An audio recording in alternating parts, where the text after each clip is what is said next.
To recap, there are 3 rock types: igneous, sedimentary, and metamorphic.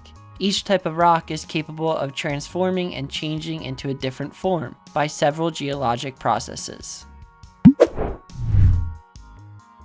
Those processes include heating and pressure, melting, cooling, weathering and lithification, as well as compaction and cementation. Rocks change over time and follow a cyclical process called the rock cycle. Igneous rocks can be transformed into either metamorphic rocks or sedimentary rocks, while sedimentary rocks can transform into both metamorphic and igneous rocks. Metamorphic rocks can transform into sedimentary or igneous rocks. The main ingredients that contribute to these transformations are magma and sediments. Every rock you see is part of this never-ending cycle. Next time, learn about the continental drift theory. Thank you for watching, and please subscribe to Mr. Weather's World on YouTube for new videos every Weather Wednesday.